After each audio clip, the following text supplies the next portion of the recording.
Would you please join me in the pledge? I pledge allegiance to the flag of the United States of America and to the republic for which it stands, one nation, under God, indivisible, with liberty and justice for all.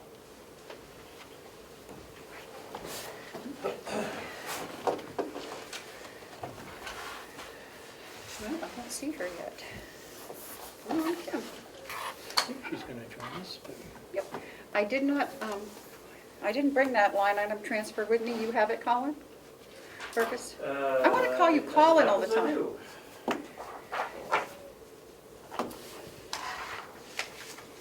I keep thinking your name should be Colin Fergus, and not Fergus Colin. Remember, he was the Long Island Railroad massacre trigger man, so please don't confuse us. Oh. Okay, so this is the, where is she? Because I know she's going to want to, she's the one that requested it, so.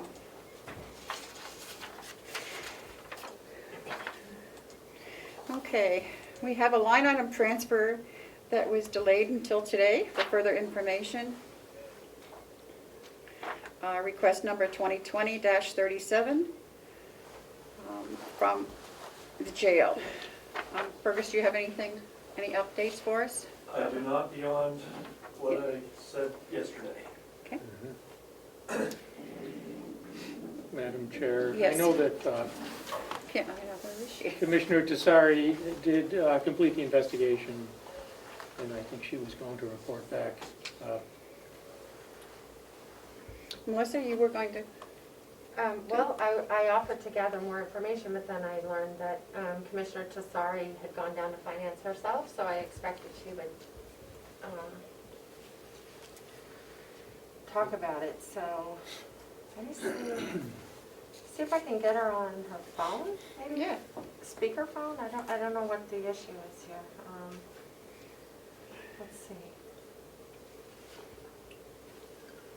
We need better broadband in Carroll County. I think But she lives around the corner, so. that's, Well, I she hope needs you much can better help. broadband. I hope you can help us get there. Yeah, he's going to.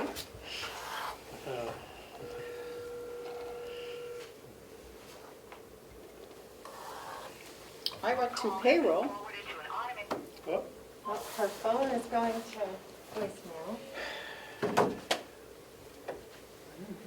Well, should we go into non-public until she can get on, or just give her a few more Yeah, minutes? I-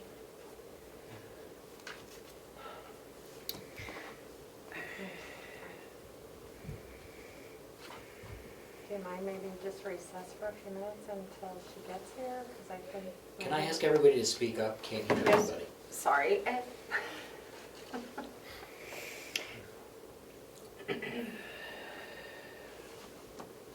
Yeah, she didn't text me back. Matthew, yep, okay. Oh, I think this is her. oh, good. There she is. Looks like her number.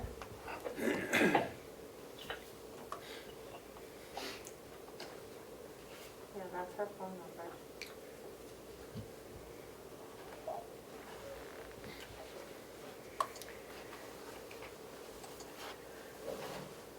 Melissa? Okay, hello Kim. Can you hear us? Hi, Carrie. Yeah, I can now. Okay. So we are discussing the line item transfer. So you have some information for us? Yes. So, Chico Cohen gave us the printout that included monthly amounts that were paid out of that salary line, the administrative salary line. So if you look at the printout, the first jump appears around March. The number it's pretty consistent from the beginning of the year Right. to March. It's about roughly almost $17,000. Correct. And then it jumps in March by about $400. Correct. I was able to get some, It would in March because, or the end of March, because I believe Right. their raises go into effect April 1st. exactly. So Okay. I took this printout, which is wildly unhelpful, to Kathy Armstrong, and she put me out a more detailed report that shows every week, week pay period transfer, so you could see it, and that's what she informed me. She informed me that it would have jumped in that time from 16,000 to the 17,000 change, approximately a $400 difference Right. attributable to the raises. Yep. So then if you look at the sheet, the next jump is in June and July, which is prior to Lieutenant Henry's leaving. Ms. Armstrong was able to show me that they had a scheduling, a program director change, and the program director, there was overlap. So they actually paid 2 program directors for a couple of pay periods so that the new program director could assume the role correctly. So that attributes the jump there, Yep. plus the payout to the old program director. So then Correct. if you go down, so that's where it changes from 18,000 to 19,000. Yep. So then if you look at the next jump is in August and September. Those payouts are attributed largely to Superintendent Henry's departure. And then you'll see it goes back down to 15,000. Those 15,000, which is lower than the original 16,000 mark, is attributable to the fact that the current CEO, superintendent made less. Correct. So it did do exactly what it was supposed to do, which is go down. And then the 22,000 later on down the line, I am told that that was 6-time buyout to Superintendent Batchelder. So at the end of the year, he had access, he had excessive of the $280 to carry over. And so Kathy was able to articulate for me why there was the discrepancies. I will note that we're making an assumption that that's what it is. It looks like in September of 2020, Superintendent Batchelder was paid double what he should have been in a week. Ms. Armstrong does not have an answer for why that happened, nor do I. So he had been roughly getting about $2,500 a week.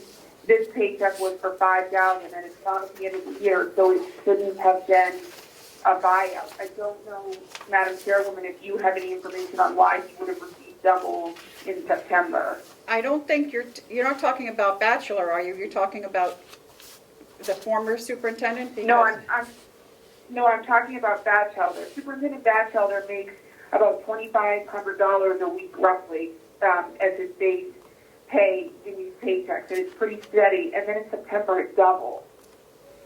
And his change in salary would have supported that. So I don't know why there's that payment in September. I'm assuming there's a legitimate reason, but I can't articulate to the commission what that is, nor could Ms. Armstrong. No, I got all that information yesterday from Ruby also. I went to payroll and had her do all that stuff for me, but we didn't see a double payment for Pat.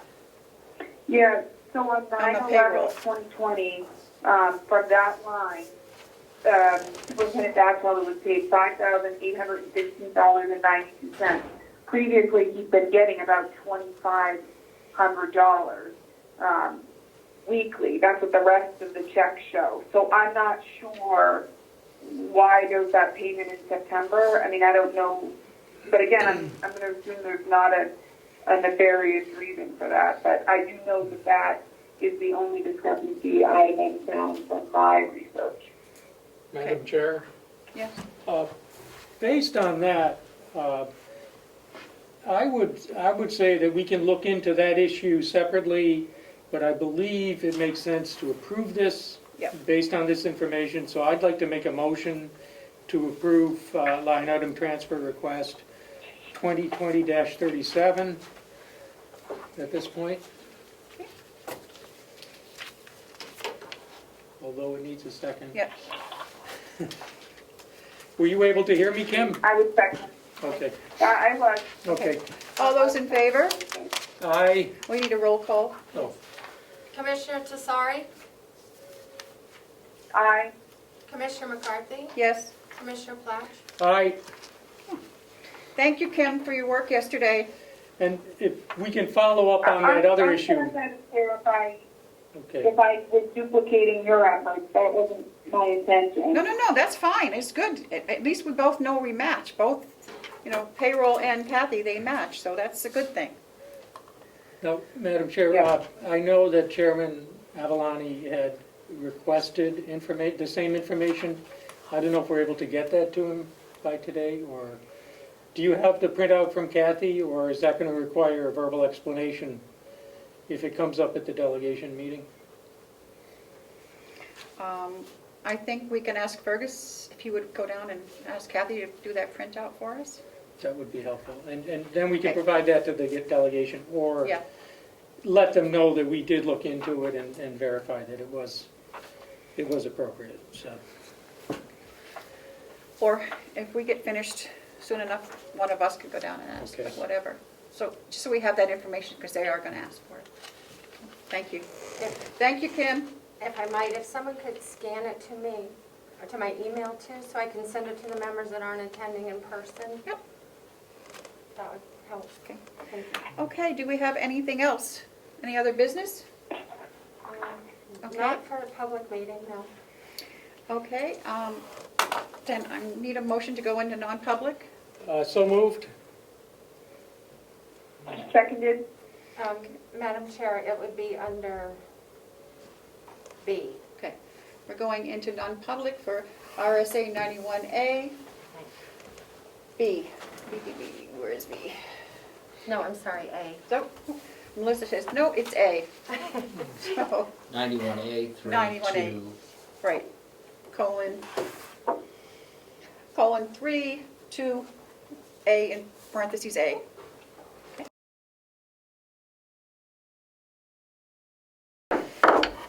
We're coming out of recess. It is 6:55 and going back into our regular meeting.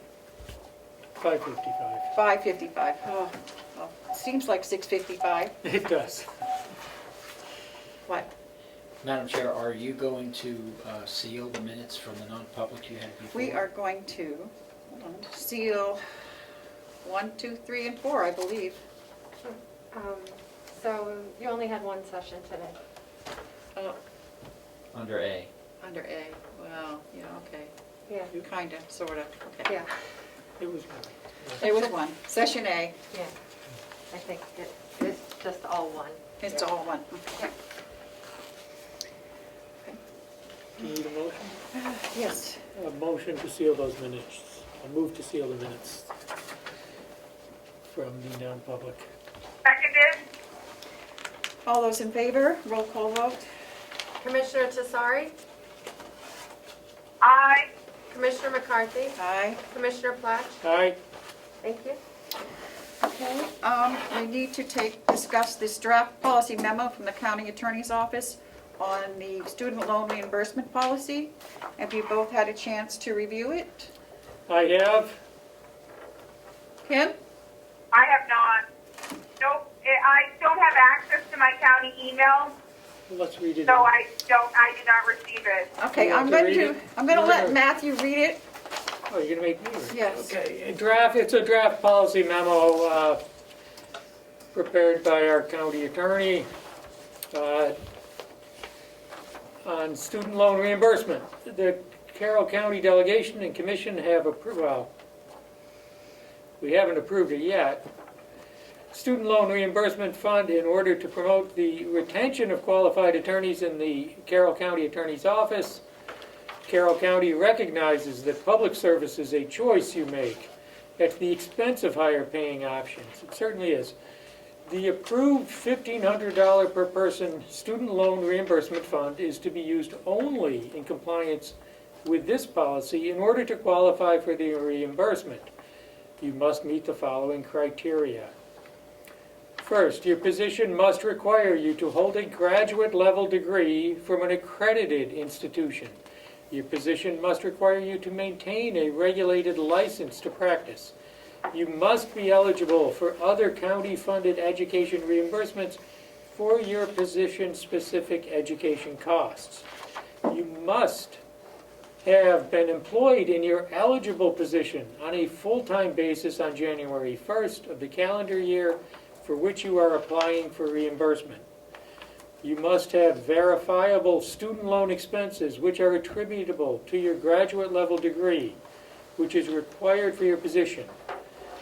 I.e. your undergraduate loans do not qualify, nor do any loans for graduate education, which is not required for your position. You must be continuously employed in your position on a full-time basis for the entirety of the year for which you are applying. You must apply for reimbursement on December 1st of the year for which you are applying. You must be currently employed not during a resignation period on December 1st of the year you are applying, i.e. you would not be eligible if you have given notice of intent to resign prior to December 1st of the application year. Do you have questions, or anyone? Any questions, Kim? Nope. Are we ready to take a vote on the policy? Well, I think it's a good policy. I think it makes sense.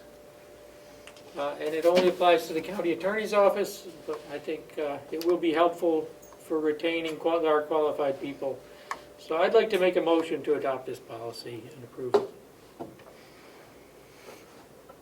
I'll second, Madam Chair, for the purposes of discussion.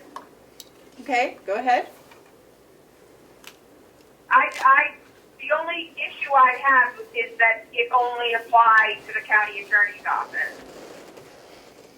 I would ask, Madam Chair, what our policy is on singling out department by department like that. I thought that we had something similar in the nursing home, but I was unable to confirm that during the meeting. I tried, but I couldn't get any confirmation on that. We do pay for all the sheriff's department and the jails training. So could I make a Yes, comment Madam on Chair, that? but Hold on, I guess my question does, go ahead. Kim?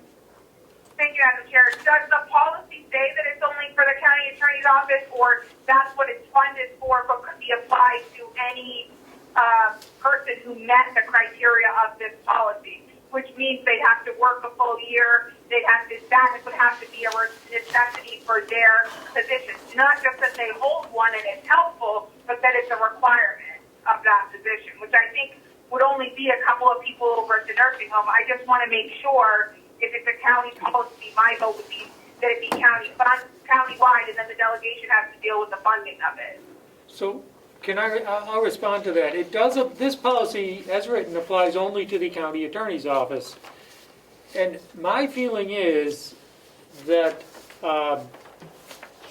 people working in the county, the attorneys in the county attorney's office receive much lower pay than they would receive in private practice, if they wanted to go into private practice. And it's difficult, I think, to retain experienced people. So I think this is something that's valuable for retaining those people. I don't know that that's the case with our other professionals working in the nursing home, for example, that they could go into private practice and make a lot more. That issue hasn't been brought to us, and I don't know that we need to draft it tonight.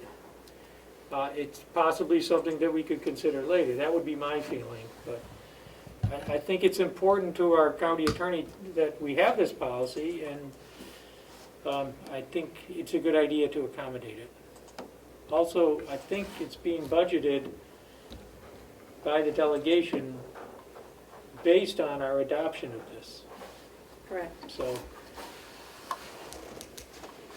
Kim, any further discussion? No, Madam Chair. Okay, should we call the vote? we will call the vote. All those in favor? Roll call Aye. vote? Oh, we need a roll call? Yes, because we're, Commissioner Tesari, Aye. Commissioner McCarthy, yes, Commissioner Platt. Yes. motion passes 3-0.